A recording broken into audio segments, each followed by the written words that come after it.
সুপ্রিয় দর্শক, এই মুহূর্তে আমরা দাঁড়িয়েছি এই যে একটা সুন্দর সুশৃঙ্খলপুরে রসুলপুরে কালী মন্দির। হ্যাঁ, কালী মন্দিরে। আমি আমার পাশেই কিন্তু একজন মুরব্বী, তার সাথে আমি এই এলাকা সম্পর্কে বিস্তারিত জানবো। আসসালামু আলাইকুম। আপনার নামটা কি প্লিজ? আমার নাম মোহাম্মদ ফজলুর রহমান। হ্যাঁ, হাতটা দেন। আপনার ফজলুর রহমান না? আপনার বয়স কত? আমার 54 সালে জন্ম হলে এখন বয়সটা আপনার কত দাঁড়াচ্ছে? হিসাব করেন মানে 70-72। 70। তো এই যে এলাকায় আমরা ইতিপূর্বে আমারও অনেক দিন হয়ে গেল এখানে আসা দিয়ে হওয়া, তো আমি এখানে জানিছি যে এখানে মূলত 103টা পুকুর আছে। তো এই পুকুর সম্পর্কে আপনার একটা বক্তব্য যদি বলতেন তাহলে খুব ভালো হতো। কি বলবো? না, এই যে 103টা পুকুর, একটা মৌজায় কয়টা পুকুর বললেন? 103টা। এর একটা কারণ কি? এটা হিন্দুদের বড় বড় হিন্দু। আমি একটা পুকুর দিছি, আমার বিরুদ্ধে যে আপনি 2টা দিচ্ছেন, আর আপনার বিরুদ্ধে আরেকজন দিচ্ছে 5টা। এইভাবে হয়ে গেছে দল।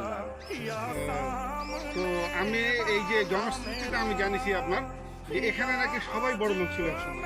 তো একজন আরেকজনের পুকুরে যেত না, এ কারণ নাকি? কারো পুকুরে কেউ যাবে না, পুকুর মাঝখানে ভাগ করে দিয়েছে। এই যে সামনে আমি আরেকটা পুকুর দেখতে পাচ্ছি, যে এখানে একটা, পাশাপাশি এখানে একটা, তারপরে ওই যে এখানে। তো আমরা তো একদম শেষ সীমানায় চলে আসছি, তাই না? এই জায়গাটার নাম কি বলবেন? এই জায়গাটা পাশে তো আপনার ক্যাম্প, বামুনপাড়া ক্যাম্প দেখলাম। তো বামুনপাড়া পরে কোন জায়গাগুলো আছে? ইন্ডিয়া। তো এই জায়গাগুলোর নাম যদি বলেন। India Chhatrahati camp headquarter, BSF headquarter. জি। এটা হলো ছত্রহাটি। ইউনিয়ন হলো মৌজা হলো ছত্রহাটি, ইউনিয়ন হলো ঘোড়াই। আর থানা তপন। আর জেলা পশ্চিম দিনাজপুর। আপনি গিয়েছেন তো পশ্চিম দিনাজপুর? আমি যখন যাই বাবা তখন বহুত ইতিহাস একটু ইতিহাসটা বলেন। আমি 2-1 গেছি। তো এই যে সাপা সদর থেকে আপনার এই যে রসুলপুর কত কিলোমিটার? 14 কিলো। এরপর তার ইন্ডিয়া নয়, বাংলাদেশ নাই।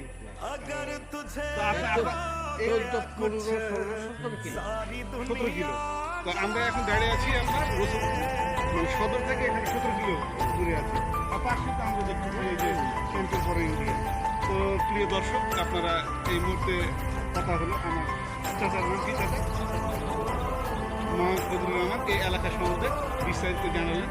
পরবর্তীতে আমরা আবার চাচা আরও কিছু আমাদের ইতিহাস জানাবেন। আমি মোহাম্মদ কামরুজ্জামান সরকার বাবু, সরাসরি পোরশা খবর, পোরশা নওগাঁ। আসসালামু আলাইকুম, ভালো থাকুন।